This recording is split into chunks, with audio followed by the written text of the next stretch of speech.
Hello and welcome to The Sharpening. I am your host, Josh Peck. Last night I was fighting to sleep and wasn't able to. Due to my disability, losing sleep is really nothing new to me, but this was a little different. I had this nagging feeling in my spirit that I needed to read the Word, I needed to get into the Bible. I had my gospel harmony next to my bed on my nightstand. I try to read a little through the Gospels before bed every night. I opened to where I left off, and the night before, whenever I last read, and one of Jesus' teachings on being watchful came right up, and I thought it was kind of funny that I couldn't sleep, and this nagging thing was keeping me up to read this. I actually want to read the excerpt because I think it fits nicely into tonight's show. I'm going to be reading from my gospel harmony. If you have it. This is what it looks like. It's Peck's Harmony of the Gospels. If you have it, we're going to start on page 237. If you don't, that's fine. It's Luke 12:32 through 48, and it reads, "Fear not, little flock, for it is your Father's good pleasure to give you the kingdom. Sell that ye have, and give alms. Provide yourselves bags which wax not old, a treasure in the heavens that faileth not, where no thief approacheth, neither moth corrupteth. For where your treasure is, there will your heart be also. Let your loins be girded about, and your lights burning. And ye yourselves like unto men that wait for their Lord, when he will return from the wedding, that when he cometh and knocketh, they may open unto him immediately. Blessed are those servants whom the Lord, when he cometh, shall find watching. Verily I say unto you, that he shall gird himself, and make them to sit down to meat, and will come forth and serve them. And if he shall come in the second watch, or come in the third watch, and find them so, blessed are those servants. And this know, that if the good man of the house had known what hour the thief would come, he would have watched, and not have suffered his house to be broken through. But be ye therefore ready also, for the Son of Man cometh at an hour when ye think not. Then Peter said unto him, Lord, speakest thou this parable unto us, or even to all? And the Lord said, Who then is that faithful and wise steward, whom his Lord shall make ruler over his household, to give them their portion of meat in due season? Blessed is that servant whom his Lord, when he cometh, shall find so doing. Of a truth I say unto you, that he will make him ruler over all that he hath. But, and if that servant say in his heart, My Lord delayeth his coming, and shall begin to beat the men servants and maidens, and to eat and drink, and to be drunken, the Lord of that servant will come in a day when he looketh not for him, and at an hour when he is not aware, and will cut him asunder, and will appoint him his portion with the unbelievers. And that servant which knew his Lord's will, and prepared not himself, neither did according to his will, shall be beaten with many stripes. But he that knew not, and did commit things worthy of stripes, shall be beaten with few stripes. For unto whomsoever much is given, of him shall much be required. And to whom men have committed much, of him they will ask the more. I believe the Lord was leading me to this passage last night because our guest tonight exemplifies what Jesus was teaching on how we all should be. Sometimes the Lord will reveal things to us, teach us, give us information, but then it's up to us to do something with it. For me, it's writing books and doing the show. For others, it could even just be passing the information along to a friend. Sometimes it could just be meant for personal preparation. However it happens, we're expected to use what God gives us, and our guest tonight is a man that, in my humble opinion, is answering this call and is living this teaching from Jesus. So tonight we have a guest who's making his radio debut here on The Sharpening. He has been writing a blog that is just packed with amazing information and has been posting it on my Facebook wall lately, of which I really appreciate. They're always a delight to read. So I contacted this individual and asked if he would like to be on the show, to which he agreed. Our guest tonight has a degree in criminology from the University of Houston Clear Lake. He has grown up in the church, but has been intensely studying the Word of God for the last 3 years. He also has 3 children and has been married for 5 years. So All that being said, I would like to welcome to the show Steve Casteel. Steve, how are you doing? Hey, what's going on, man? Not much. It Um, is it is a pleasure to have you on. I'm glad that we were able to do this. oh yeah, I'm pretty excited. Awesome.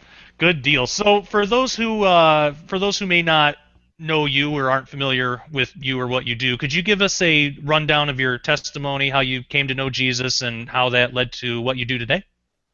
Yeah, man. Well, let's see. First, I've been in the church since I was really young. My grandparents, they used to take us every Sunday, and I loved hanging out at my grandparents' house. Cousins were always there, and always had somebody to play with. Um, the first church that I went to was Baptist, and we never really stayed in one church for too long, and I didn't really understand that, but it happens. The Baptist church is where I was saved when I was about 6 years old, and I also was baptized there for the first time.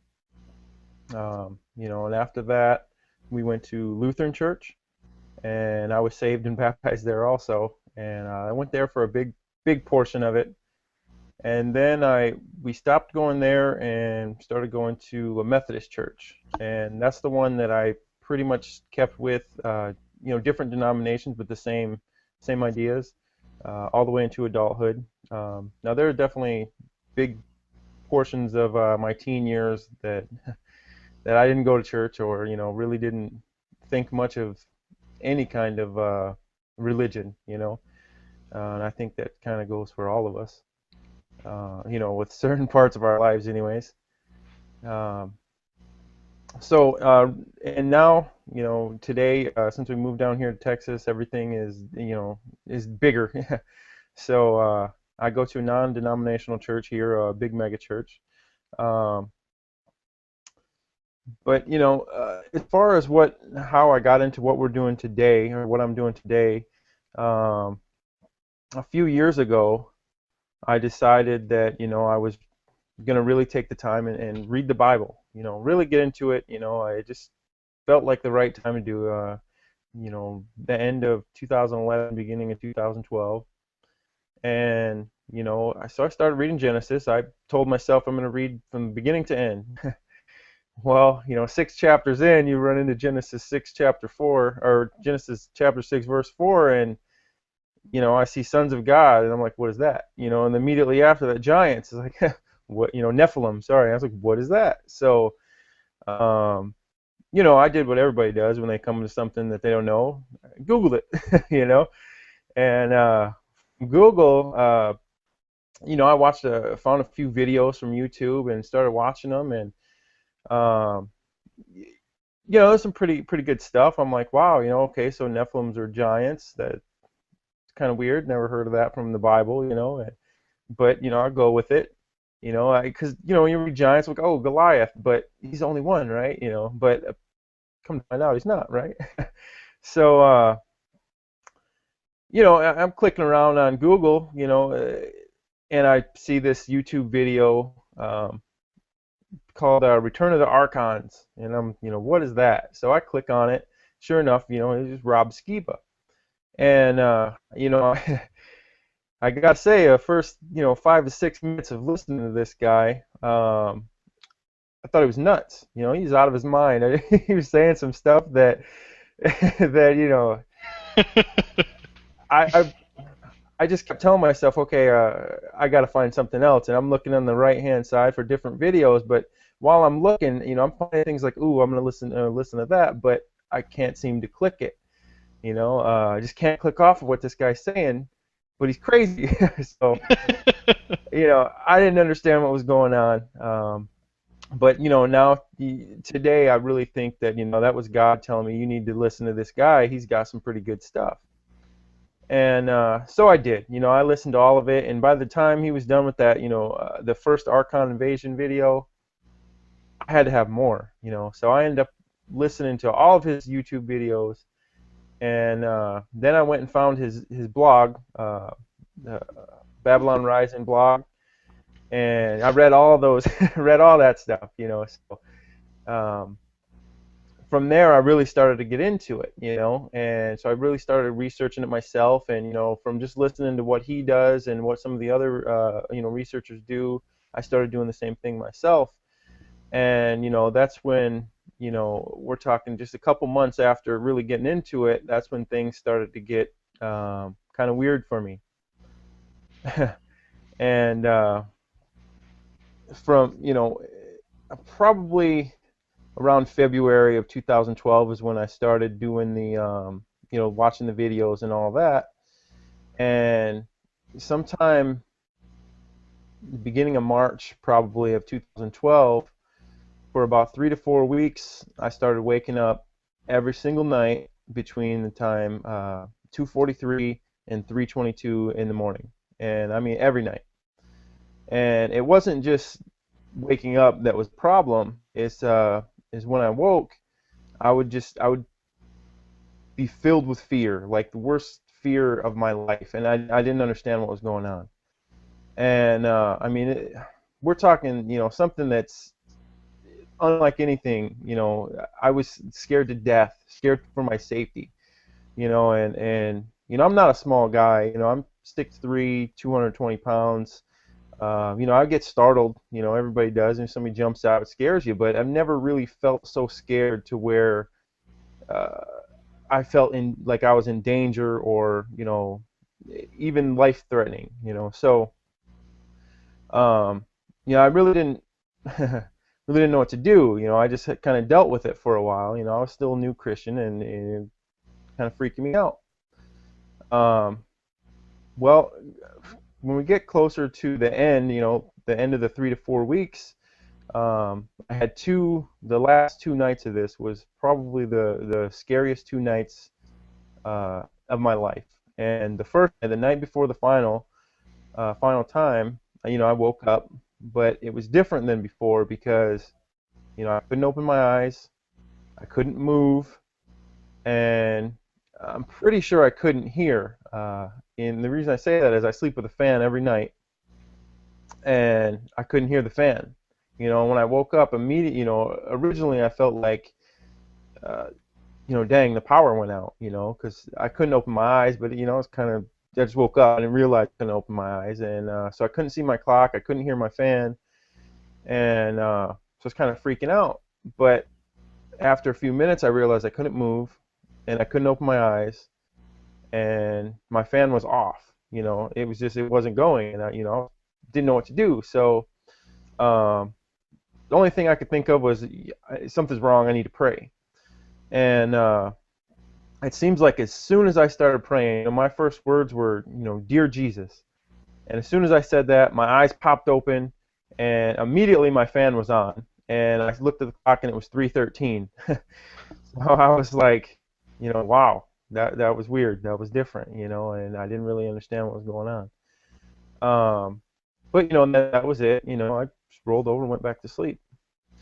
Now the last night, and I'm going to tell you this one because this is what I later heard some stuff on that you talked about on one of your shows, and that Rob Skiba talks about a little bit on his show, or at least on one of them.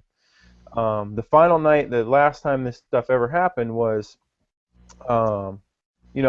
something startled me. I kind of woke up, afraid. But this time, there was this huge shadow figure standing at the end of my bed. And, like I said, I'm about 6'3", and from laying on my bed, it seemed like this thing was towering over where I would be, if I was standing next to it, he'd be towering over me. And, I felt like a little kid. I was like cowering under my sheets, like pulling them up, over up to here, it's like just my eyes sticking out, freaking out. And it said something. It said something to me, and, something you never forget, and um, I don't know if it was looking at me. I didn't see any eyes, but it felt like it was looking right at me, like looking into me, and it said, Jesus isn't real. And the only thing I could do is, it kind of offended me, you know what I mean? I was like, man, he's been real my whole life, what do you mean? So the only thing I could do is I just kind of got strong real quick and was like, shut up, and then I just rolled over real quick, and I started praying, and so I prayed, just help me. I don't know what's going on, and I fell back to sleep, and that was the end. That was the end of it. I haven't had any issues like that since, but and I didn't know anything about that. Well, I heard, a couple days later, one of Rob Skiba's blog talk shows, starts talking about these shadow people, and I'm like, dude, I know what you're talking about. I saw that. And then you did an entire show on this, and I listened to that, and I was just hooked the whole time. Like, man, that's exactly some of the stuff that happened to me. But I mean, it seemed like it was a little bit, stronger for you. But just I can't imagine, because the amount of fear that I was feeling. Um, Once I heard the two you guys both talk about it, and somebody had said, and I don't remember if it was on your show or Rob's show, but somebody said that when you start getting closer to God, that's when Satan starts really attacking you. And I felt like, okay, when I heard that, because immediately after, I felt like, okay, maybe I need to chill out. Maybe I'm getting into some stuff that I'm not supposed to with these giants. Um, but when I heard that, you guys say that when you get closer to God is when Satan really starts attacking. That made a lot more sense than, if I'm doing something that God doesn't want me to, he's not going to try to hurt me, or scare me. That doesn't seem like, merciful God to me. And so I took it as I'm doing something right, and basically getting on Satan's nerves, So, I didn't really start writing the blogs until about a couple months ago. And, I just did that. The reason I even started doing that was, I started listening to a bunch of different preachers and ministers, and, just all these different views on the same ideas, but same topics, but everybody had different ideas. And I'm just like, okay, I'm to the point where I'm really tired of trying to figure out who's right based on what they say. I'm going to do it myself. So, I started looking into the stuff myself, and of course, I started in Revelation because, I feel like that's a pretty big deal, since it's the end time. That's where everybody's going to end up, eventually. So, I started in Revelation, and, I come to my own conclusions, and it's not, some of the stuff doesn't agree with the people that I think have the best arguments.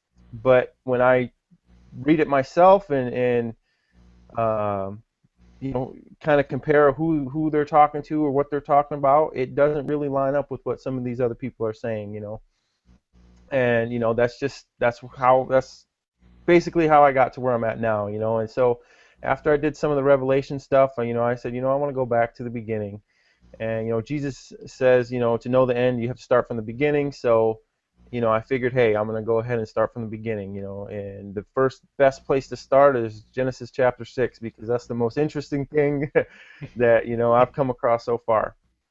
And so that, that's where I ended up, that's where I'm at now. I just recently did the blog Sons of God, and then, following that, the Nephilim Giants, and, I did a few other ones just before that kind of relate to it also. And, they seem to be doing pretty well on the blog with the views and people sharing them and everything, and it's this kind of stuff amazes me. It's fascinating, and I think that based on the amount of views that the different blogs are getting, other people think the same. They agree with me. Amen. Yeah, that's amazing, and I'll just state right up front that I love your blogs. I love your writing style. It's really informative, but it's simple and easy to digest, and I really appreciate that. I think it's so amazing because you and I have our testimonies are so similar, and for the viewers, they don't know this, but I'll just when you and I were talking beforehand, we actually found out that we grew up in the same like the same area, Right. and you actually used to work at the high school that I went to. I mean, this was after I graduated, but it was Right. the same high school, and there, the more we talked, it seemed like the more of those little coincidences come up. And this is the first time that I've heard your testimony, and it's amazing the similarities because that is almost exactly my experience in getting into all this. It started with for me it was L.A. Marzulli instead of Rob Skiba. Rob Skiba came later for me, but he was absolutely just amazing and influential.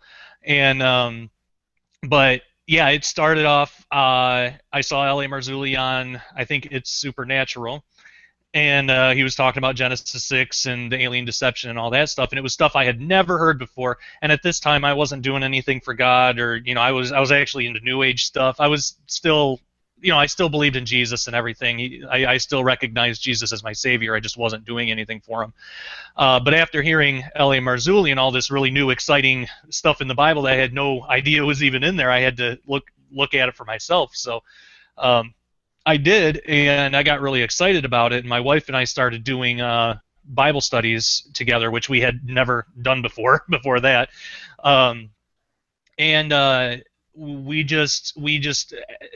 reignited our passion for the Word, and I got really excited. And I wanted to start writing a book, so I started writing Disclosure. And when I started writing that, then the more I was studying, the more stuff like you experienced would happen. I was getting sleep paralysis a lot, and even demonic manifestations in my waking life. And I know that fear that you're talking about. It is horrible.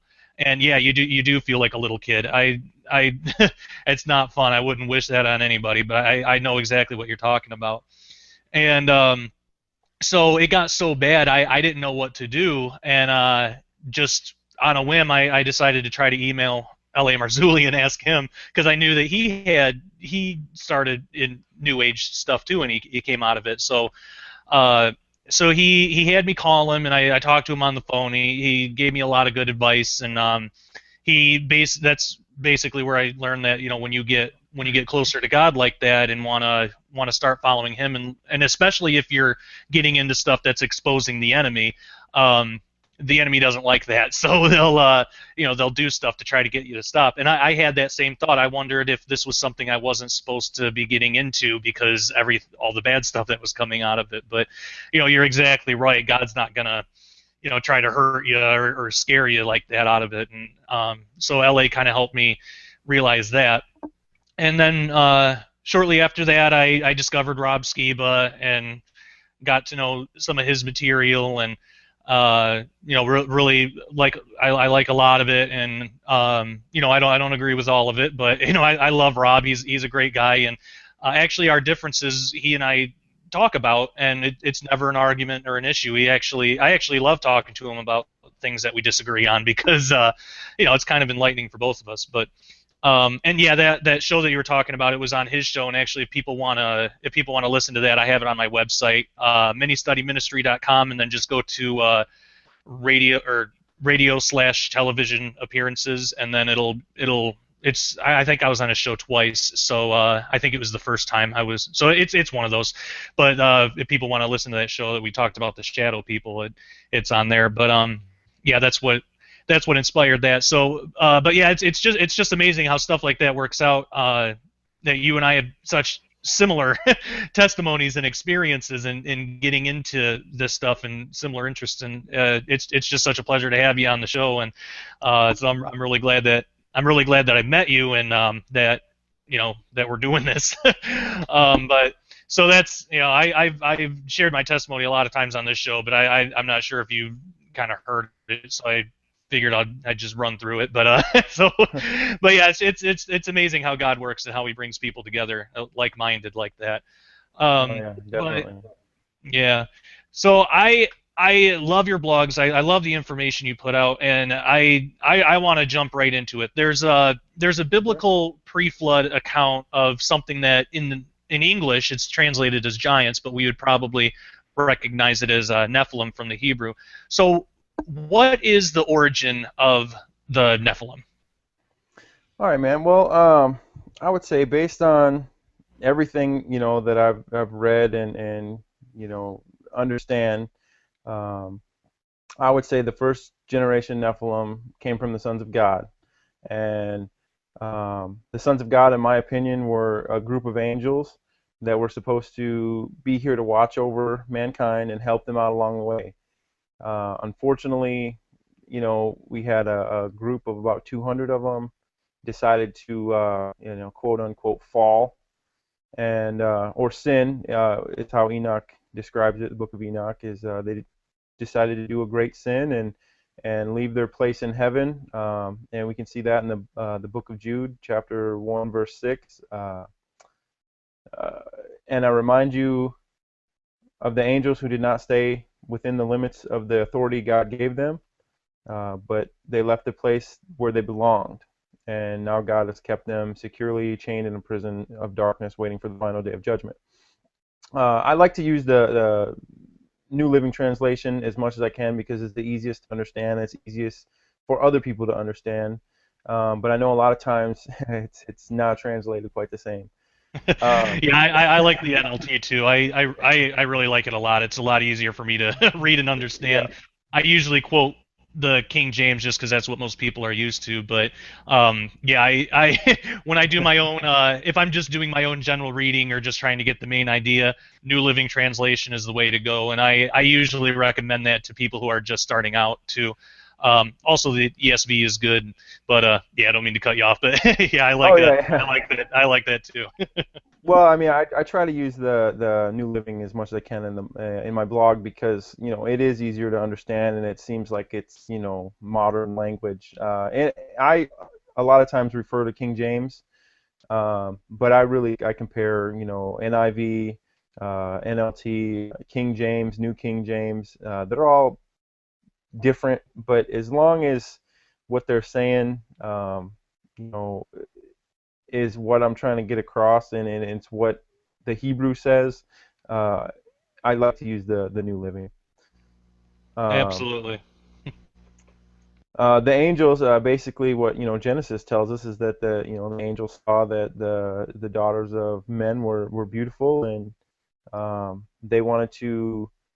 Uh, they decided to come and commit a great sin, and we know that that's what their plan was because Enoch tells us. Semjaza says, "I'm afraid that I'm gonna commit this sin alone and have to pay the price alone." Um, so they knew what they were doing, which leads me to believe that they have free will to do it. Um, but to answer the question, straight up, the Nephilim were an angel-human hybrid uh, offspring, and they come from the unnatural union that we see take place, in Genesis 6:4. Um, funny thing about the sons of God, though, is I've had a bunch of uh, debates, we could say, on Facebook about who they actually were, and some of the things I found out that people like to say, or they like to believe, that they say that the sons of God were actually the good sons of Seth and the bad daughters of Cain. Um, but see, I have a few problems with this theory, and the first is some versions of the Bible translate the word Nephilim as giants, and as far as I can tell, that there's no inbreeding cousins that can create giants. The second issue I have is they say that humans were smaller back then, and that the giants, they were really just tall, normal-sized humans. Um, but that doesn't work either because the Bible gives us exact heights or descriptions, um, at least two of them, and that's Og and Goliath. Now, 1 Samuel 17:4 says, talking about Goliath, there went out a champion out of the camp of the Philistines, named Goliath of Gath, whose height was 6 cubits and a span. Um, the accepted length of a cubit is a foot and a half, and a span is half of a cubit. So if we multiply the 1.5 times the 6 cubits, we get 9 feet, and then we add the 9 inches in, you're talking 9 feet 9 inch.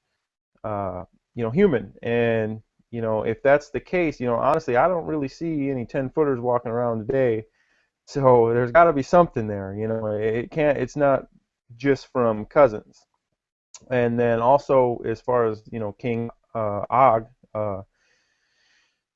he was uh, about 12 to 13 feet based on the length of his bed, which we get from Deuteronomy 3:11, and that says, "For only Og, king of Bashan, remained of the remnants of the giants.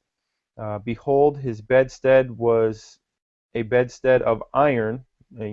So that tells us he had to weigh quite a bit because it's made out of iron. My bed is made out of wood. Um, is this not in Rabbath of the children of Ammon? 9 cubits was the length thereof, and 4 cubits the breadth of it, after the cubit of a man. Again, if we go the 9 cubits and multiply that by foot and a half, we get about 13.5 feet. So his bed was pretty huge. So anyway, that should give us a good indication as that about how tall he was. And like I said, I would say between 12 and 13 feet, most likely. And then in the Bible, we also read that some of the giants were enough to make the Israelites feel like grasshoppers. And then we see that other giants were as tall as the cedar trees. Now I believe that those cedar trees were from what we call Lebanon now, which my understanding is they start off around 35, 36 feet. So, I mean, if you think about a 36-foot person, if you're standing next to him, I would feel like, I'm 6 foot, a little over. I would feel like a grasshopper, maybe coming up to a knee. That's pretty scary if you ask me. But and then the biggest, one of the biggest problems I have with the sons of Seth or the sons of God being men and not fallen angels is how would they have come back after the flood? If the flood wiped out everybody except for Seth's line. Everybody else was gone. I mean, Noah and his family come from Seth, so there were no daughters of Cain left. But really, I mean, the smoking gun, in my opinion, is from Job 38, verses 4 through 7. And let me read that for you real quick. Again, it's from the New Living.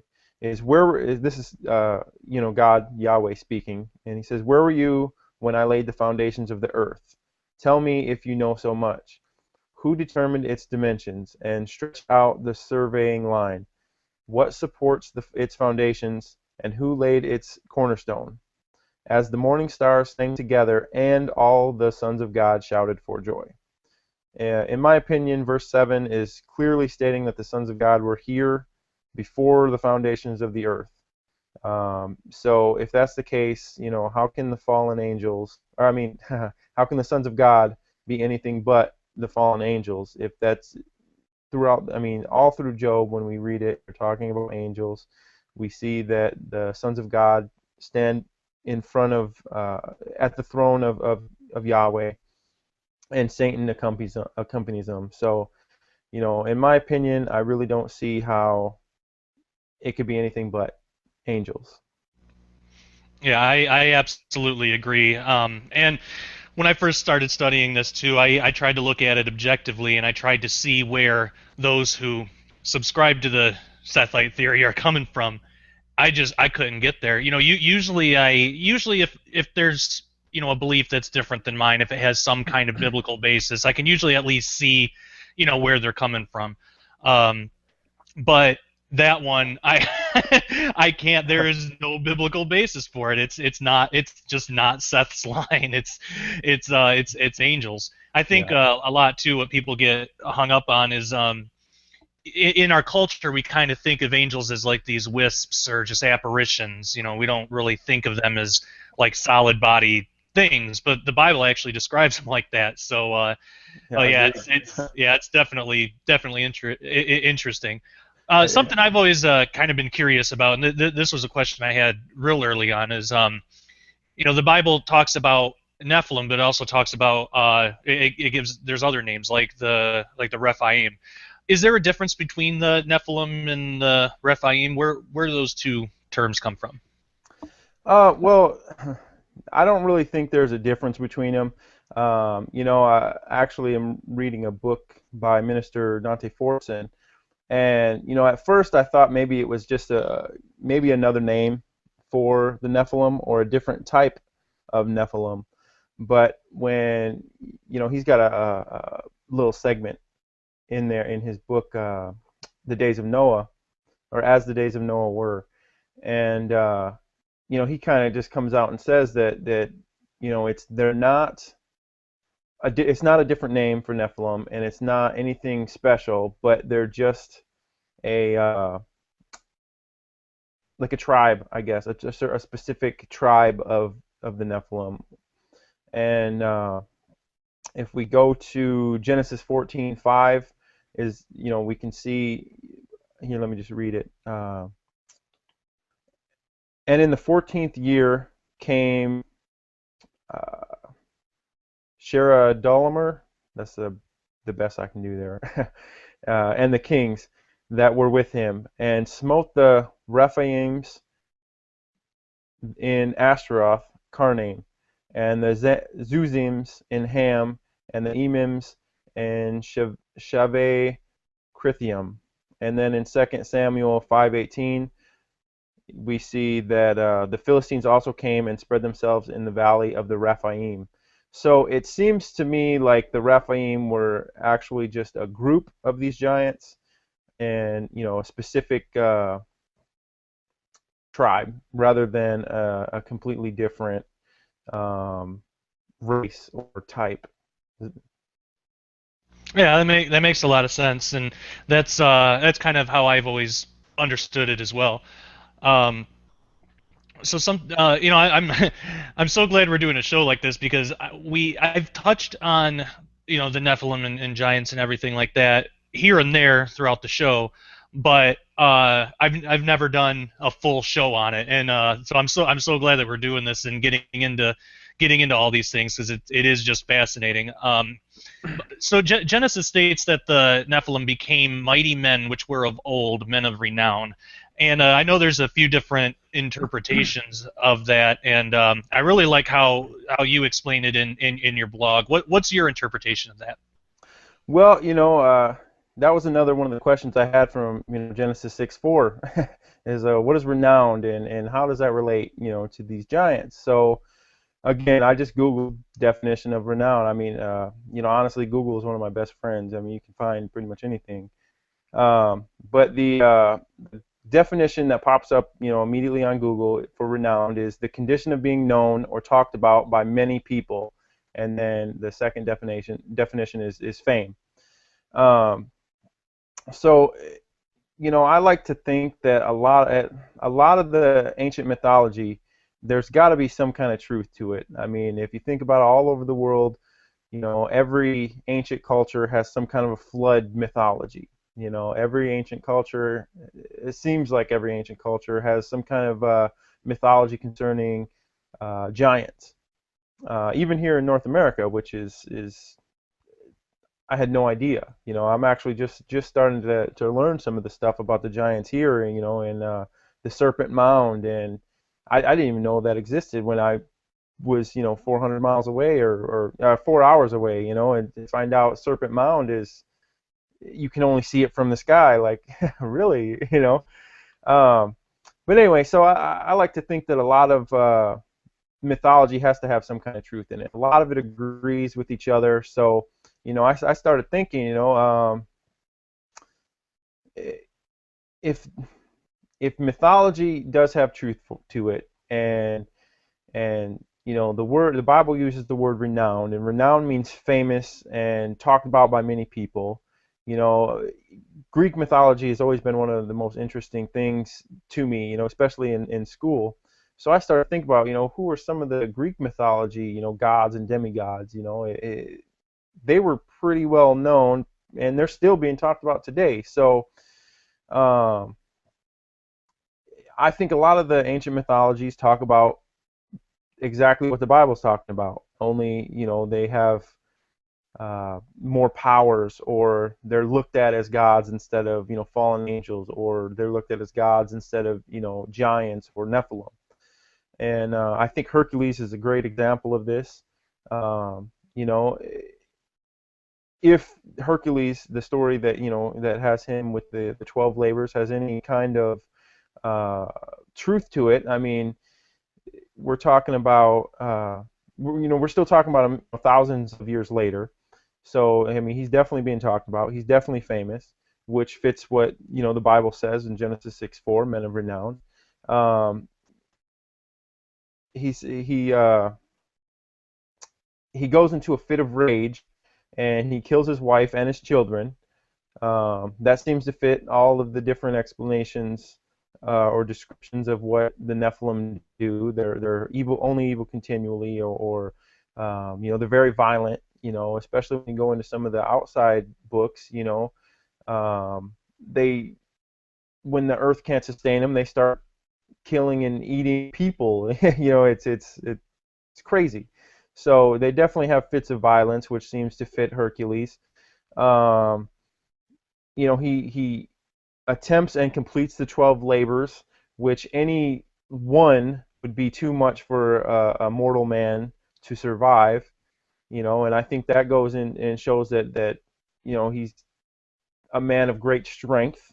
And I think one of the things that Hercules does is um, he's able to uh, wrestle a giant bear, and he bear hugs the giant bear. And if you think about it, if a bear stands up, a normal sized bear is about 8 foot tall, and if he's able to pick this bear up and bear hug him, I think that kind of leads us to believe, or at least it leads me to believe that he was probably quite tall himself, and that to me also confirms um, what the Bible tells us about Hercules. And we also can consider that Hercules was the son of Zeus and a mortal woman. Zeus was a god, mortal woman. That fits Genesis 6 also. Personally, I tend to agree more with what Josephus says about who the first generation of Nephilim were, and he compares them to the Greek Titans. And if that's the case, Zeus would have been a second generation Nephilim, which, in my opinion, I mean, he would still have some of the attributes and supernatural powers as the Titans, and then his children would also have some of it, maybe just diluted as it goes. And I think that makes sense, and I think that fits as far as they would be a little bit smaller, which seems to fit the Bible as far. I mean, when you go from uh, tallest cedar trees and Numbers, you get to Samuel. Um, we're talking about Goliath, where he's 10 feet tall. Just before that, we're talking about Og of Bashan. He's 12 to 13 feet tall. So it seems like they're getting smaller and smaller as we go, which would make sense with Hercules not being quite as big or quite as powerful as Zeus, and then Zeus not being quite as big or powerful as Kronos. And another reason I believe that Zeus was not one of the original fallen angels, well, number one is the fallen angels were bound and cast into hell. And why I don't think he was one of the Nephilim was it. He was born, and he was born, and his father, he killed his father. So I think that makes more sense as one of the Titans. And then Zeus also, I don't really believe he was one of the, a real god, because I mean he was born, for one. Gods aren't born.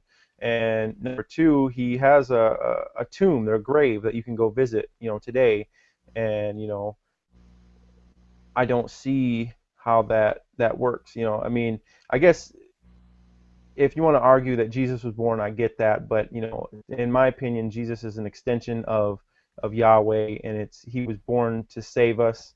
Where I don't see that with Zeus. But even when Christ died, he wasn't dead forever, and he raised. So where Zeus is, he's just dead. It's not quite the same. But anyway, overall, I think a lot of the ancient mythology, we're still talking about them today. I think that's where the renown comes from, and I mean that's my take on it. Is a lot of the mythologies agree with what the Bible actually says.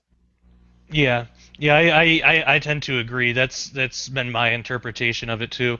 And just to clarify for the viewer and listener, I'll say, when we talk about, because we'll mention them throughout the course of the show. When we talk about gods, we're not talking about, God like in the sense of God, because we do only believe in one God, but God's lowercase g. So Oh when yeah, we yeah. yeah, when the Bible references gods like that, that's what we're talking about, like fallen angels, that sort of thing. Um, but yeah, I tend to agree with that interpretation. That seems to be what makes most sense to me. Um, is that they kind of got worked into these mythologies, and it's funny that you bring up Greek mythology too, because that was a big interest of mine in school as well.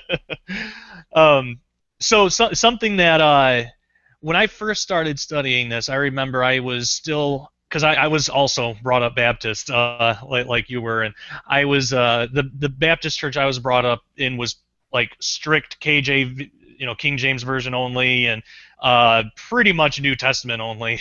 We got into the Old Testament here and there, but it wasn't very very much. But definitely King James only, and kind of legalistic, all that. So when I first started looking into this, I still had some of that, you know, uh, in my head, and it was really difficult for me at first to uh, be comfortable with looking at extra biblical texts. I have no problem with it now. God, I really believe God's given me a way to, reconcile that. But I remember that was a big hurdle for me, and which thank God isn't anymore. But in your blogs, you reference some extra biblical texts, such as Enoch, Jasher, Jubilees. If there's someone listening who like I used to be, who's uncomfortable with the idea of extra biblical texts, maybe somebody who believes that we should only look to the Bible for answers, what would you say to give them some peace of mind about it? Well, growing up in the Baptist and all that, I never heard anything about Enoch or Jasher or Jubilees. Even in the sermons, you know, the preachers always seem to, leave that out. Anything where, because the Bible actually mentions, I'm sorry, I guess I should have led with that. They are referred to, mentioned, quoted in the Bible. Those three in particular. And like I was saying, I never heard any of it, growing up. And so yeah, I really didn't have a hard time accepting it.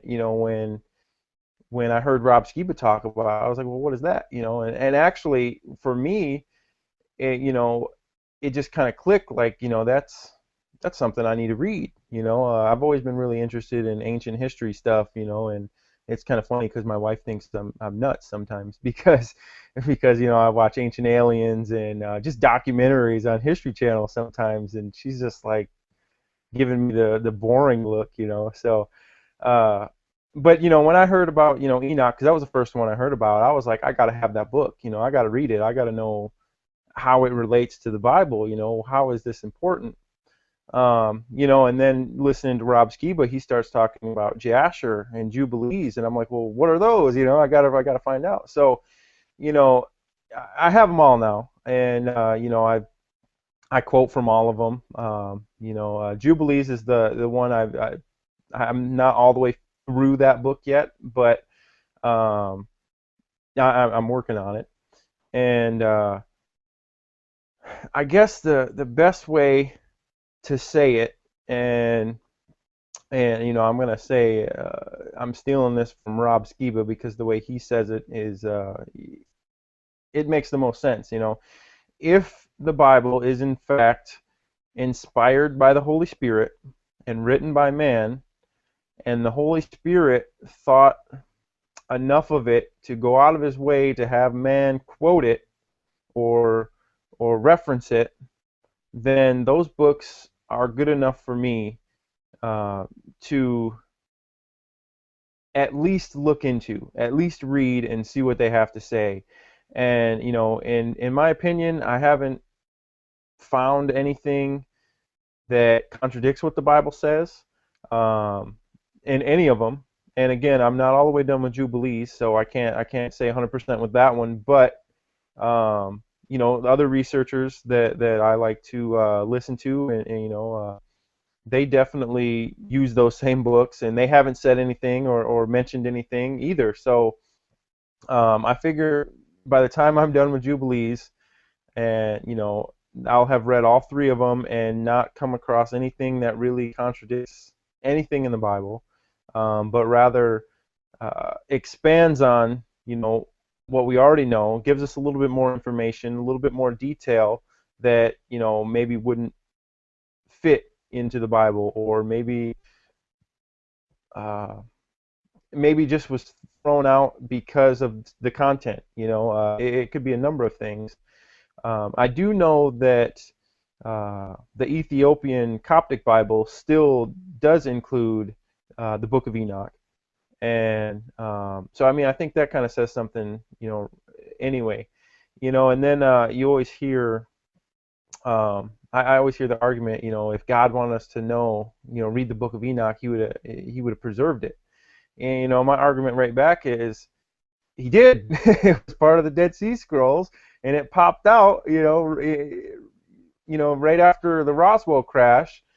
And on top of that, the very beginning of the Book of Enoch. I'm gonna go ahead and read it here. The very first couple lines. Um, uh, okay, the very chapter 1, verse 1. The words of the blessing of Enoch, with which the blessed, the elect and righteous, who will be living in the day of tribulation. So that tells me we're talking end times. When all the wicked and godless are removed. I'm trying to find the one.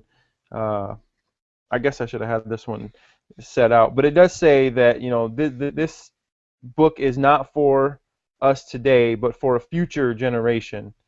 And I just paraphrase it. I don't want to, I'm on video here. I don't want to take a lot of time trying to look and read. But anyway, so it wasn't for his time, because everybody knew what was going on. Everybody knew about the giants and the fallen angels, and you know, and then it tells us it's not for this generation but a future generation. And I think that's why it was hidden, because of the content. Maybe it would have been completely destroyed had it not been hidden with the Dead Sea Scrolls. Now, I'm not saying that all the Dead Sea Scrolls are good and we should go out and read them and believe everything, but considering that Enoch was mentioned and even quoted, word for word in the book of Jude, I mean, that tells me that there's a little more to that one. You know what I mean? So, I mean, I would just say, to maybe calm some nerves, is the Bible talks about them, the Bible references them, the Bible quotes them. You don't have to believe them, but it's definitely worth looking into. Yeah, I agree, and yeah, that's how I take it too. Is that we don't, just because if we're gonna read them or look at what they say, we don't have to accept that they are inspired texts, or that they're 100% accurate and whatever is in there. We don't have to hold it to the same level as we would the Bible. I think that's what a lot of people get uncomfortable with, is they think that if they're going to read something like that, they have to. It's like they think they have to make the choice that either they're going to accept it as right up there with the Bible, or they have to just throw it out altogether. I kind of look at them as history books. I think that we have our history books in school, and those aren't 100% accurate by any means, and they're talking about things that are that are only a couple hundred years old, but they're not 100% accurate. So if it's okay, it doesn't pose a theological problem to look at those at all, Right. So I kind of look at it like that, and whether if they're inspired by the Holy Spirit or not, I don't know. I mean, I wouldn't say so, but I do I do believe the Bible itself is, like you said, is inspired, and it does quote those books, and it does make mention of Jasher by name, Mm. and that's kind of what helped me become more comfortable with it too. And also, when I really looked at the books and saw what was in there, like you mentioned, they kind of fill in a lot of gaps. Yeah, And right. the Bible doesn't tell us everything. It can't. It'd be if it did, it'd be a book so big you'd never be able to read it. But so when I thought about it, logically, I had to think, okay, when I read the Bible and there's gaps in between like accounts and stuff like that, I usually try to think of what might have happened, or I kind of fill that in with my own imagination. Mm. Worst case scenario, if the book of, like, let's say Jasher, because that's a really good one for filling in gaps of like Genesis. Even if Jasher was completely inaccurate and it was just something that somebody wrote one day, well, the only thing that I'm doing then is I'm taking that person's imagination instead of my own. So it really just leads me back to where I was to begin with. So I'm no worse off for it. I kind of looked at it like that. So I realized, well, I'm filling in these gaps with my own imagination anyway. I'm just thinking what could have happened. If that's all this is, there's nothing wrong with that. It's Right. just something. Now, I don't believe that's what it is. I think it's more accurate than that. But that's just like I had to kind of look at worst case scenario, and that helped me. So I don't take issue with them. I think there's a lot of good information in there. And like you, I haven't found anything in any of those three that conflict with the Bible. And if I did, then I would obviously take the Bible over the book, and I just wouldn't pay attention to that part. Yeah, I uh, mean, I definitely agree. And actually, the Book of Jasher is amazing. I mean, you get to go into some great detail on Abraham and was it Abraham? I believe it was yeah, Abraham. And I mean, it's just, uh, I don't really want to, give it away. I think people should go read it for themselves. But I mean, it's just, it's amazing. It's wonderful. yeah, it's awesome. All the interactions he had with Nimrod and how he Yeah, right, actually came to know God, and yeah, it's an amazing story. right. Even and like I said before, even if like if I got like if I died and got to heaven and God was like, that book of Jasher, that was all messed up. I'm sure he wouldn't say it like that, but something along those lines. Right. If he told me that, I'd be like, well, it was an interesting story. Like I don't get it doesn't seem like I would be like punished for that or chastised for that. So Right. even if it turned out to be completely untrue, it's nothing that we base doctrine on solely. It just Right. supports what we already believe, and it Right. gives us more information. And none of it that I can see, none of it is salvation issues. Anyway, I haven't found anything in any of those that preach a different gospel or that teach anything different about salvation. So I don't really see any harm in it. So, but yeah, that's awesome. Yeah, yeah. I mean, really, it's no different than reading Greek mythology, if you ask Yeah, me. I mean, if it doesn't have any truth to it, you know what I mean? Y- as far as we consider Greek mythology, it's mythology. It's not real. So if Jasher doesn't have any, if it's not real, it's no different than reading that. It's an ancient textbook and or ancient history book, and if it's not real, not true, then there's no harm in reading it. It's just fiction. exactly. Exactly.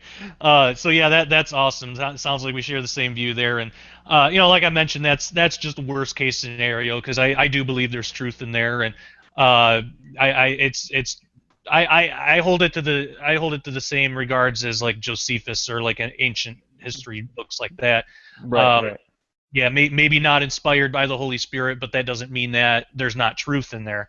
Like Rob Skiba likes to say, he has a manual for his computer that contains truth in it, but Right, he's not going to base doctrine on it. right, right. So yeah, that's awesome. That's how I look at it too. Um, so what do the extra biblical texts that you've looked at have to say about this whole thing with the Nephilim? I know there's a lot, Oh but yeah. what things jump out at you? What have you looked at? Um, you know, it seems like a lot of Enoch, Jasher, and Jubilees, they all seem to agree with the things that I believe. You know, that even that I believe that the Bible actually says. That it was angels that came. Um, they chose to sin and have sex with humans and create children. Enoch actually goes that. I mean, that's the whole reason for them to do it is the 200. They wanted children of their own, and it's definitely they all agree. Now some of them go into a little bit more.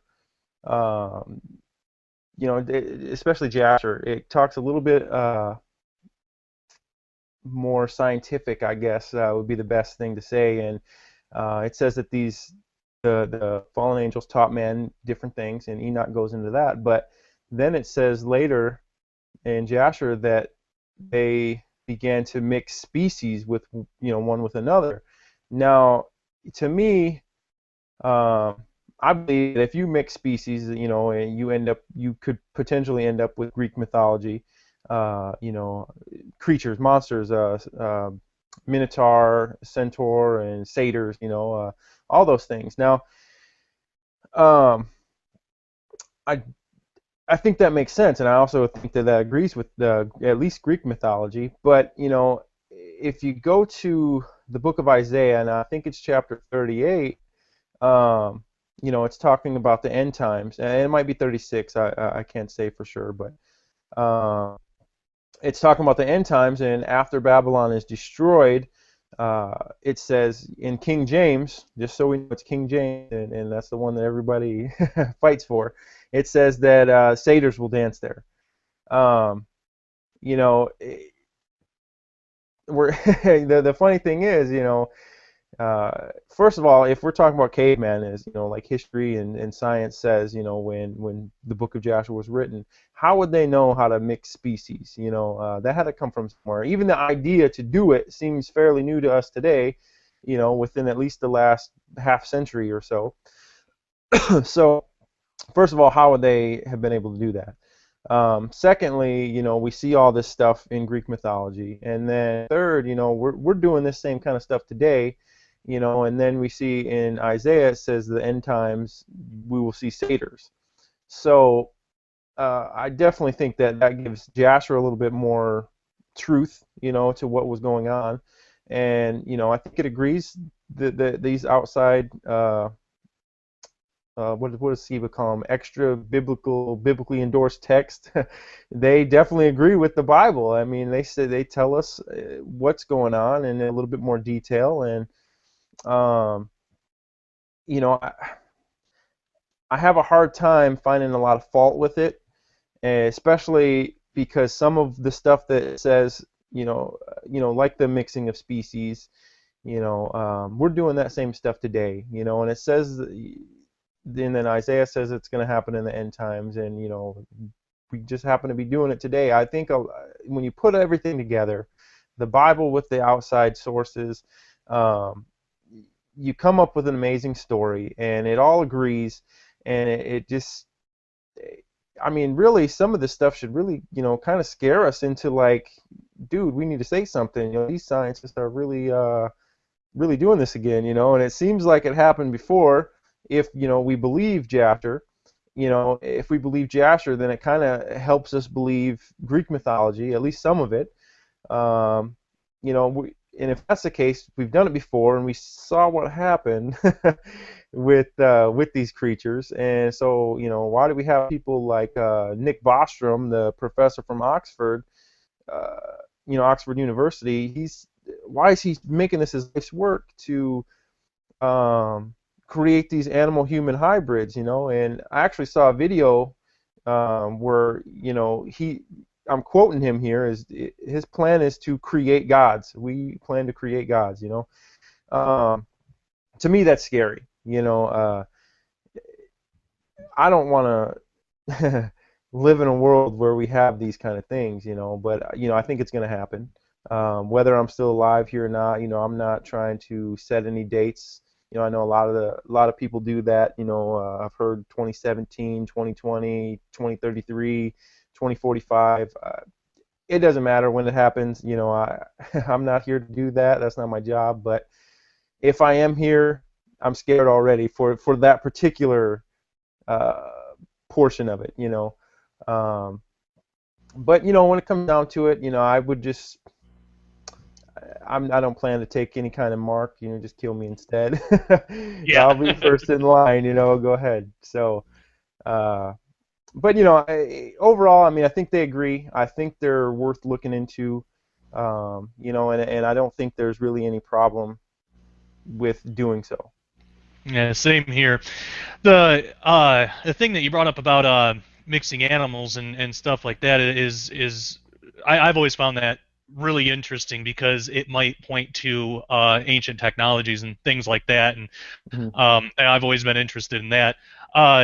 And the book of Genesis kind of alludes to that. Genesis 6:12 says that all flesh was corrupted.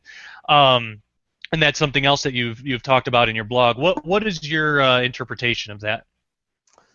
Um, well, as far as the all flesh was corrupted, you know, I definitely think that goes back to, what Jasher has to say about it, as far as, the mixing of species.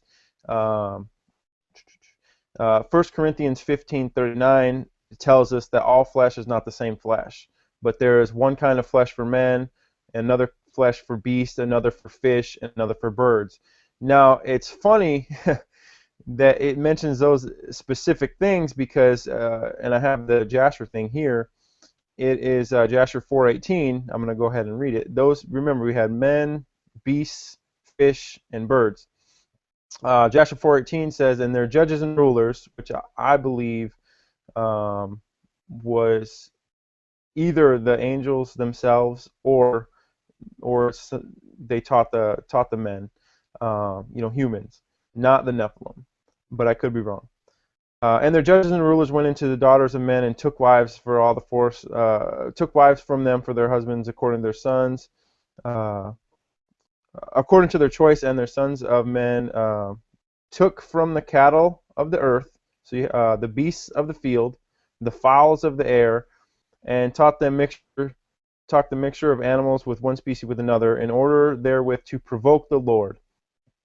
And God saw that the whole earth was corrupt, and all flesh had corrupted its ways on the earth, uh, all men and all animals. And Jubilees 5:2 through 3. Because of them, lawlessness increased on the earth, and all flesh was corrupted this way. Men and cattle, and beasts, and birds, and everything that walked on the earth were all corrupted in their ways and in their orders. And they began to devour each other. Lawlessness increased on the earth, and the imaginations and thoughts of all men were continually totally evil, which is this from Jubilees, and that's exactly what Genesis says. God looked on the earth and saw that it was corrupt, and all flesh had corrupted in its orders, and all that there were on the earth had corrupted all manners of evil before his eyes. And then Jubilee 7, after this they sinned against the beasts and birds and all that moved and walked on the earth, and much blood was shed on the earth, and men continually desired only what was useless and evil.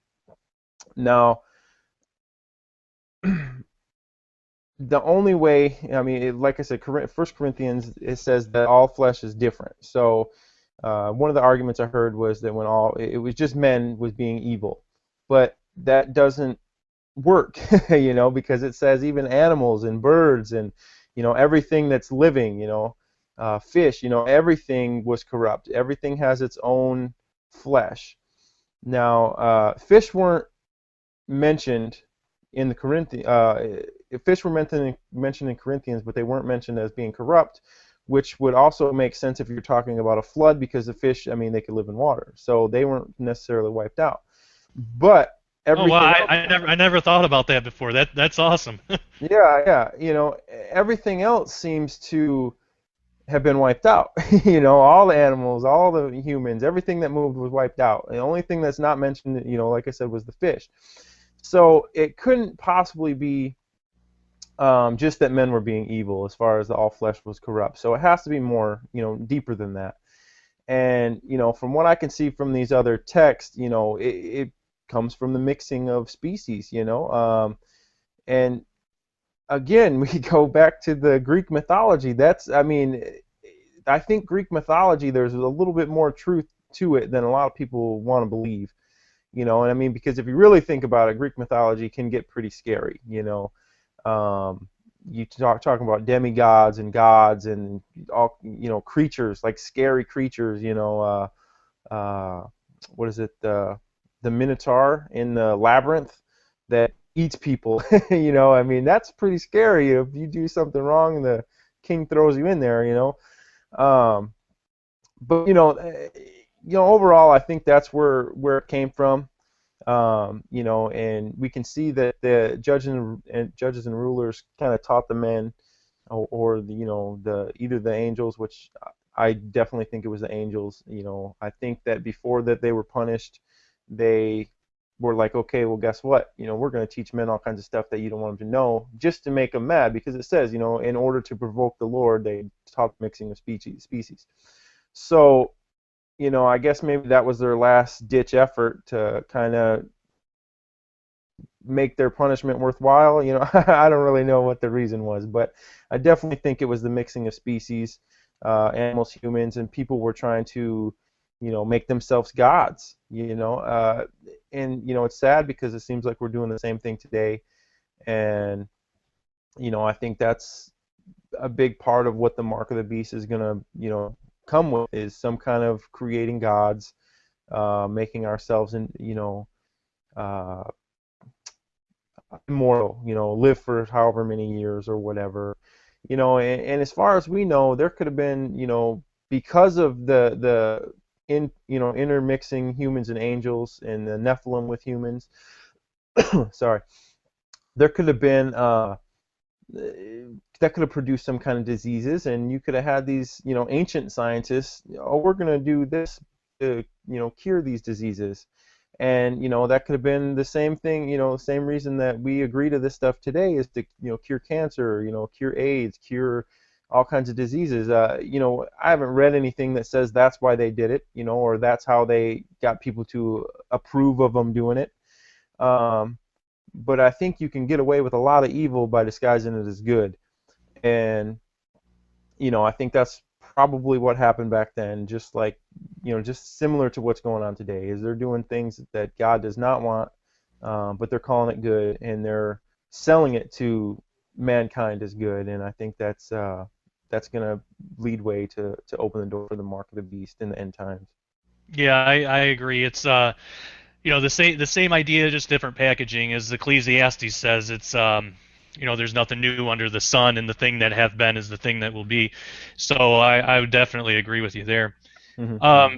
So a really interesting, really interesting debate that's been around since this whole flood thing really began getting researched is we see a return. There's a return of the Nephilim, specifically in the book of Numbers after the flood. Now, as far as I know, there might be more, but as far as I know, there are two main theories on how the Nephilim were able to return after the flood. And people tend to kind of get up in arms about that, so I'm not trying to start any controversy or anything, because anybody that listens to my show knows I'm not about that. But I do like exploring possibilities, and this is one that I find fascinating, and it's something that you wrote about too, and I really like the way that you explain it in your blog. So, can you explain what those two views are, and tell us which one you subscribe to? Okay, yeah, sure. Actually, I think there's three, and the first one, I thought it was definitely a possibility, and I'm gonna go ahead and get that one out of the way first. It's not widely known, and the first time I heard about it was from Dr. Ken Johnson, his book Fallen Angels.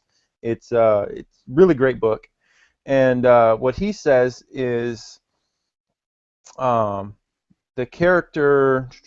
let me go back here. I want to make sure I say this right. Uh, Canaan, okay, it's Jubilees 8, verses 3 through 4.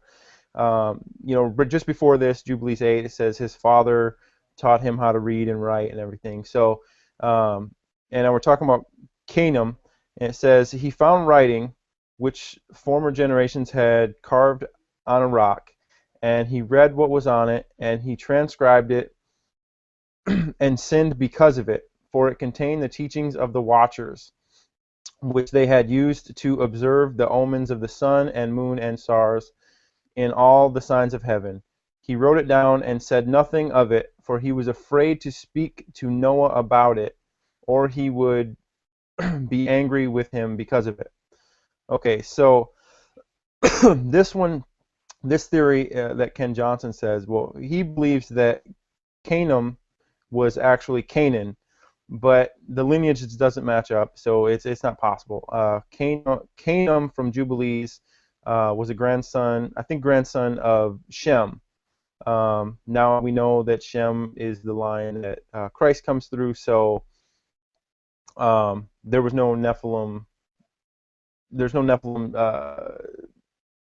offspring anywhere that we can see, or at least that I can see so far, in his lineage. So it is possible that Canaan from Jubilees did find this. I think that there's nothing wrong with that. That he found it and that he sinned from it, and maybe he was able to use these writings from the Watchers and cause himself to become a Nephilim, or maybe it says he was afraid of Noah. He never wanted to tell him, so maybe he gave these writings to Nimrod.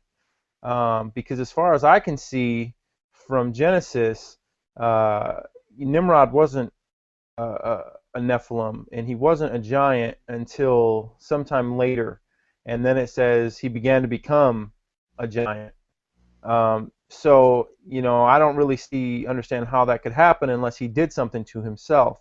Now, from my understanding, I haven't really looked into this, but I have heard that he began to become a giant was pertaining to him profaning himself, possibly sexually. And I don't, again, I haven't looked into it myself, but I have heard several people talk about that. So it is possible that he had to do some kind of weird thing to himself that was contained on these Watcher writings. And if we kind of go back to what did the Watchers come and do, they taught all kinds of evil, and they produced Nephilim. So it is possible that is how Nimrod came about to be a Nephilim himself, or a king of the world and all that. But as far as Ken Johnson's view, I don't think it works, because Canaan is not Canaan. It's not possible. But I do think that some Nephilim could have come back that way. However, I don't really think that it happened a lot. Maybe only Nimrod. And okay, so the second possibility is second incursion, or multiple incursions where the angels came back, or more angels came to do it, because the original angels were all bound. So there's no way that they could come back. And we read about that in the book of Enoch. And we also read about that in a couple different places in the Bible. So if there were more fallen angels, which the Bible doesn't say, the extra biblical texts, none of the three that I believe to be true mentions any more fallen angels anywhere. If that was to happen, that would be a good reason to where we would have more Nephilim. The only problem with that is the first generation Nephilim, according to Enoch, they were 300 cubits in size. Now, again, if we go back to what a cubit was, we're talking 1.5 feet. And 300 times 1.5 feet, we're talking 450 feet, giants. And now, if that's the case, we don't really see anything like that again, as far as in the Bible, where we have any kind of giants that are so big. they all actually seem to be quite a bit smaller after the flood. So based on that, mostly based on the idea that we don't see any more angels, in any of the texts. That's the biggest thing where I say that's probably not how it happened. So the third one, and the one that I would say that makes the most sense to me, uh, and the one that I would say I would actually subscribe to, would be the Nephilim DNA coming to the other, post-flood on the ark. Now, now this is a pretty big deal, man, and I've actually gotten into a few Facebook debates about this too, and I've read extensive debates between a few researchers, on Facebook, and I mean it's always amazing. I really like to see both sides, and people who really get into it. And again, one of the biggest flaws I see with the fallen angel, the second incursion idea is, there's no verse, it doesn't mention it anywhere, and you just don't see it anywhere, and so a lot of the argument is circumstantial, or they use the after that or after that from Genesis 6. Well, I don't see that how the after that from Genesis 6 is referring to after the flood, because the flood doesn't happen for like 700 years or 900 years later. I don't remember exactly what it was, but I put it in my blog. Kind of try to be as precise as I could.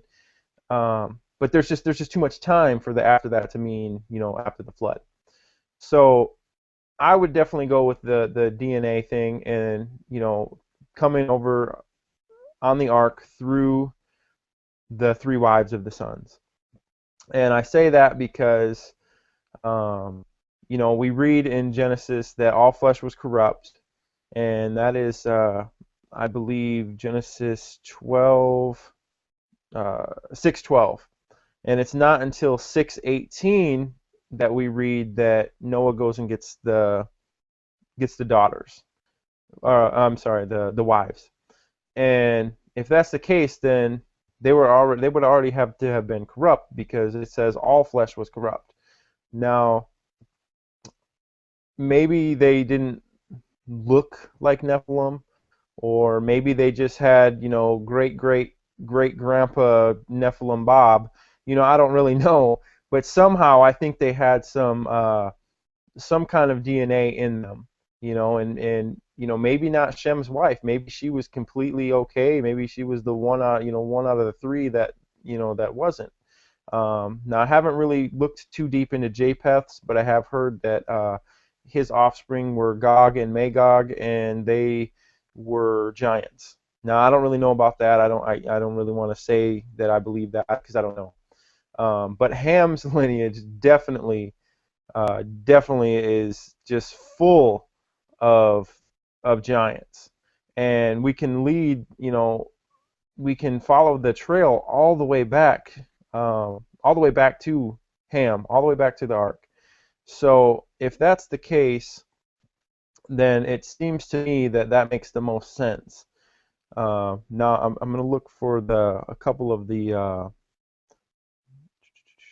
verses here. Okay, so Genesis 10:15 through 19. Well, here, let me start here. Genesis 10:6. And the sons of Ham, Cush, Mizraim, Put, and Canaan. Now, so Canaan was a son of Ham. So now we jump to Genesis 10, and we can read that Canaan was the father of Sidon, his firstborn, and of the Hittites, Jebusites, Amorites, Girgashites, Hivites, Arkites, Sinites, Arvadites, Zemarites, and Hamathites. And then it says later these clans were scattered all over the border of Canaan. Well, Canaan was the land in which Yahweh promised to the descendants of Abraham. So, and Canaan also was a land that had all these giants that the Israelites had to go kill to take over the land. Um, so we know that all these groups of giants that I just listed, or all these, offspring of Canaan from Ham, were giants, or turned into giants one way or another. And those were the ites that all the Israelites had to kill to possess the land of Israel. And so, to me, being able to follow the lineage, um, it just it tells us where they came from. I mean, they came from the ark, and another one of the arguments that I hear is that the Nephilim can't have more Nephilim, but I think it's Deuteronomy 13, 33:13. Um, oh no, I'm sorry, Numbers 13:32 is it was the spies, and it says there, they're talking. It says there we saw the giants, the descendants of Anak, who came from the giants, and we were like grasshoppers in their own sight, and so in our own sight, and so we were to them. Um, so it just goes to show that even the Bible tells us that Nephilim can have Nephilim. So you can't argue that giants can't have giants, or Nephilim can't produce Nephilim, or they can't produce offspring. So it's definitely possible. And the last thing on that is Genesis tells us 3 times before we go into the lineage of Ham. It tells us that Canaan was the son of Ham. It tells us 3 times, before we any mention of the rest of his kids. And now I think, to me, that's the 3 witnesses that we need, that tells us, that because Canaan was the son of Ham, and it goes out of its way to tell it 3 times before the fourth, with the lineage, that this is where they came from, and on top of that, Canaan was the one who Noah cursed. Um, so it all adds up to me, to where at post-flood Nephilim, they're smaller than the pre-flood Nephilim, which sounds to me like genetic dilution. Is that the right word? Their Yeah. genetics are being diluted, making them smaller, less powerful as we go. Um, so to me, it's really no question. It's definitely they came over. The genes came over on the flood. The DNA came over on the flood. And I'm not saying that there's one specific gene that is a Nephilim gene, but I do think that there are genes, or DNA, that could be not the dominant every time. And I kind of think that we still can see some of that today. Some of the attributes, or physical, the things that we can see, they have double rows of teeth, or multiple rows of teeth even. They have 6 fingers, 6 toes. Um, we see some of that today. Now, I'm not saying these people aren't able to be saved, and I'm not saying that they're even Nephilim, but I'm just saying, that it doesn't happen all the time, and we do still see it today. So it's very possible that those things came over in the flood. Yeah, yeah, absolutely. And yeah, I'll mention too another theory that I heard was when I was on Canary Cry Radio. My good friend Gons brought up a really interesting idea that I hadn't heard before, and he didn't really expound on it too much, but it's something that I remembered and I wanna look into. But he put forth the idea. He said, something else that might be, after the flood, there probably, would have been dead bodies just everywhere.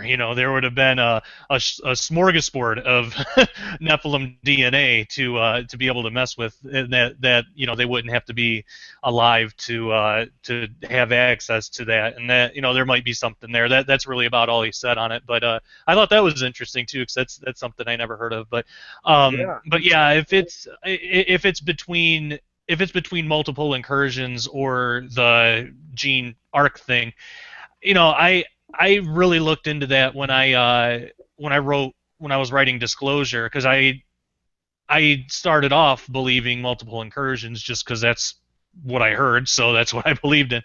But when I really looked into it for myself and I studied the genealogies, which I had never done before, I could not find any room for angels. I mean, the only way would be to say that there were like female angels or something, because it's all, it gives all the male descendants, and so I don't want to make a leap like that, because I think there's even less evidence for that. So to me, I just, yeah, I can't see multiple incursions. But for me, it's one of those things. If I get up to heaven and God was like, well, it was, you just missed it, then it really wouldn't surprise me. I'd be like, well, there's something else I missed. But Right, right. but yeah, I think I don't take a hard stance on it, and I don't really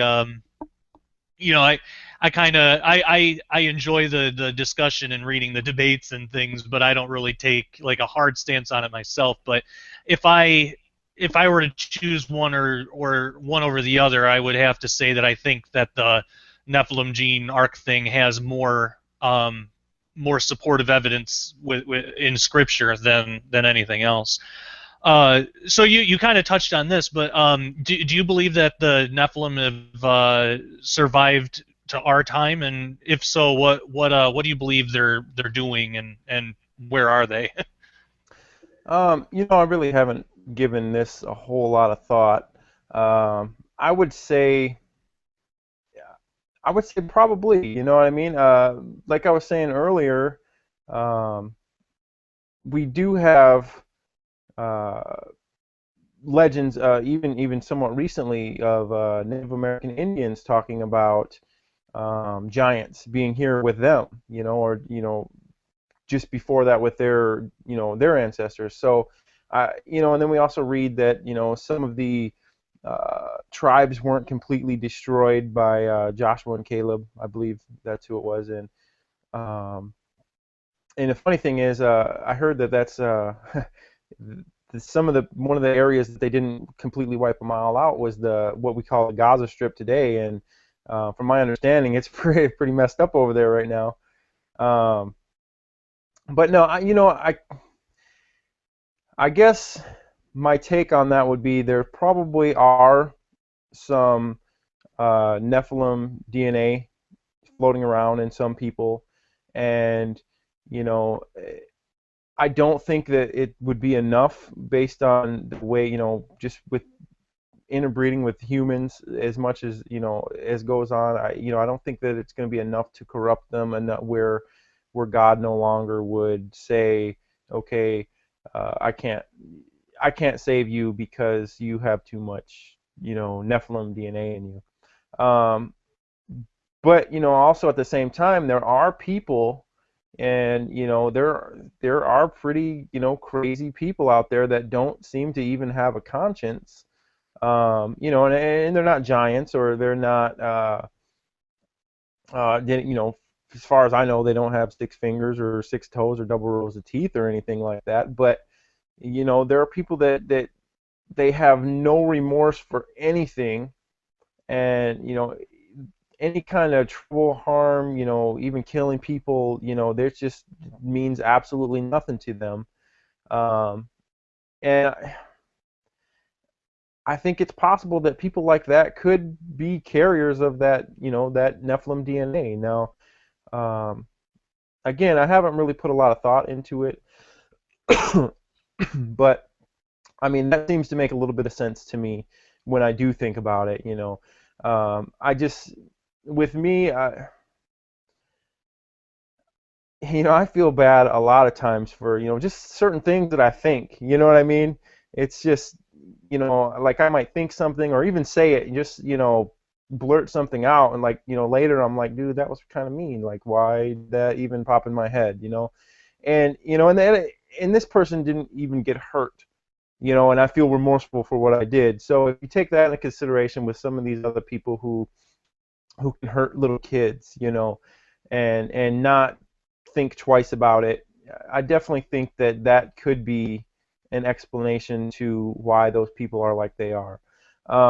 Now, my next blog, I'm going to go into demons, and I can give you a little bit of heads up. I believe that demons are the disembodied spirits of the Nephilim, and the reason I think that is because God didn't want them.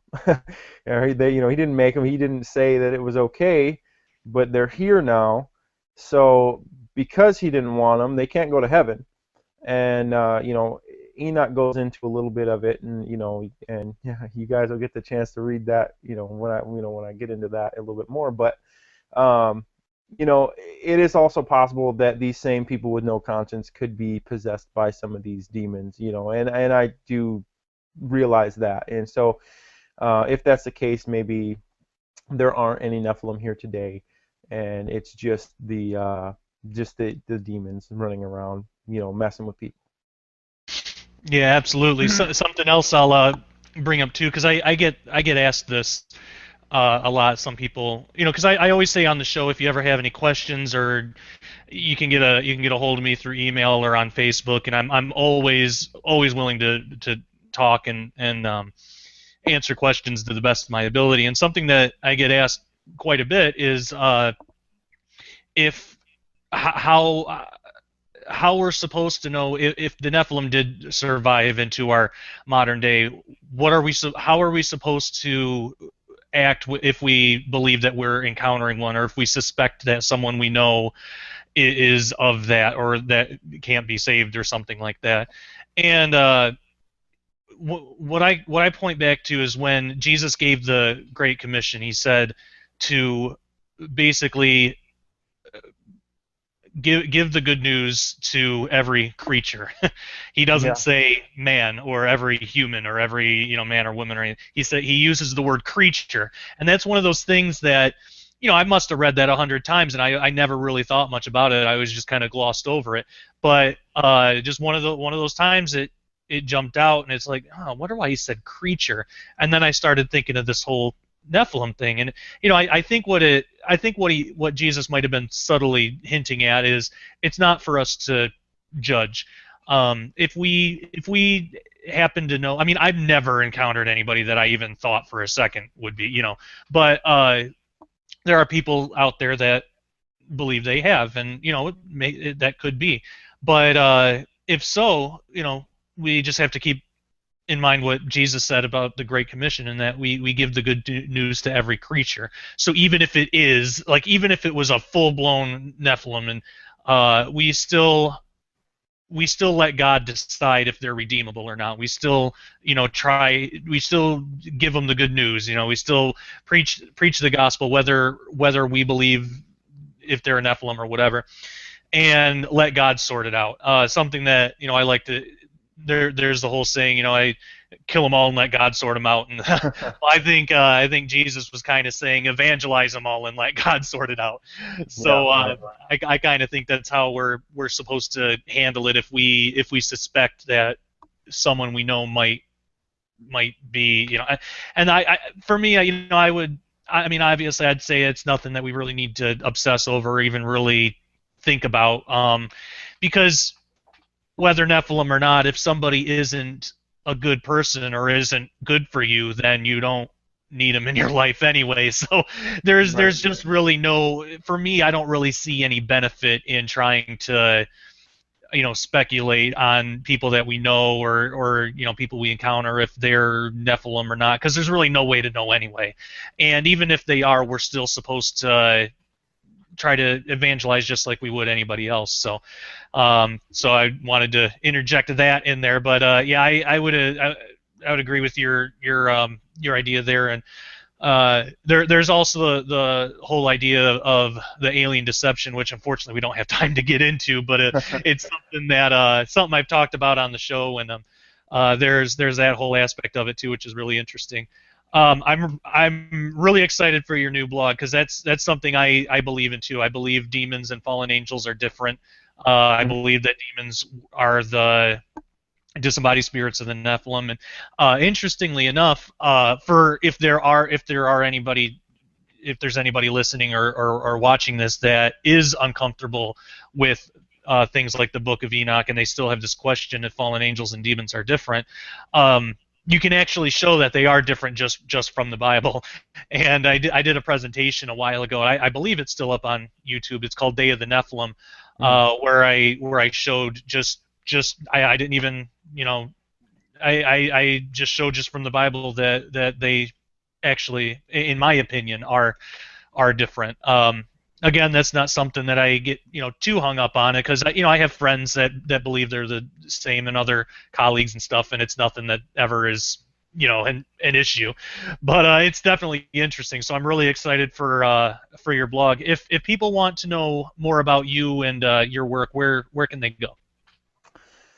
Well, my blog is STV Casteel, CASTEEL.blogspot.com.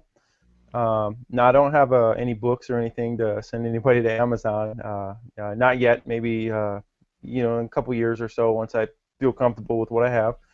I'm on Facebook. Actually have that written down here because I don't really know. I don't contact myself. Facebook.com/Bible Studies Blogger. You can come on there and like the page, and then put questions, comments, whatever. I'm open to any of it. And I also have a Google community. It's called Bible Studies dash Searching for the Truth. And I have there's more people on there than on the Facebook. The Facebook thing's fairly new. But yeah, I enjoy reading everybody's opinions and thoughts and questions, and I can't answer everything, but I'll definitely do my best. And then if it's something that there's just no way that I can do it, I've got contact with a lot of preachers, ministers, researchers that I can connect them with to try to get their questions answered. So overall, I enjoy doing this, and my blog it's really all I'm doing is searching for the truth, trying to find it for myself. I'm tired of hearing everybody else's opinion, and I want to know it on my own. So, that's the best thing you can do, and you can leave comments there, or follow me there, and whatever way works the best for you. I also just have a regular Steve Casteel on Facebook too, if you just want to be just a regular friend. I'm cool with that too. Awesome. Yeah, and again, I would highly suggest reading the blog. I've read all of them, and I love them. They're really well written. They're really informative, and you can't go wrong. So I would highly suggest going there and checking that out, and reading through those. It has been such a pleasure having you on the show, and I'm so glad we were able to do a show like this. Unfortunately, it looks like we're about all out of time, but I do want to thank you for coming on the show tonight, and to talk to us about the Nephilim and your research into it. It's been an absolute pleasure. Hey man, the pleasure's all mine. I appreciate you asking me. I enjoyed it. I was a little nervous, I must admit. I've never done this before, but it was fun. Shoot, I look forward to doing it again once I get a little bit more stuff put into it. Yeah, absolutely. We'll definitely have to have you on again. And if you were nervous throughout the show at all, I wasn't able to tell you. You handled it like a pro. I mean, there are shows, a lot of shows where I'm more nervous as the host than you've been here. So, if I was coming into this just listening to it, I never would guess this was your first time. So, you did awesome. But yeah, thank you again. And so, all right, again, that was Steve Casteel, and you can read his blog at stvcasteel.blogspot.com. I'll have that link in the show notes, and again, I would highly suggest it. It's really well written and informative. I also want to remind you that if you missed any episodes of The Sharpening, you can find all past episodes on my website, ministudyministry.com, as well as my YouTube channel, youtube.com/Josh Peck Disclosure. Also, if you believe in what we're doing and want to help support the show, you can do so at ministudyministry.com/donate. And I'll say again, as I do every time I bring that up, there's no obligation. I'm not gonna promise you blessings or anything like that if you help us financially. It would just be also, we're not 501c3, so you can't claim it on your taxes. It would just be a nice thing that we could really use. But again, no obligation. Just do as God leads. If He's not leading you to help financially, but you still want to help in some way, we can always use more prayer.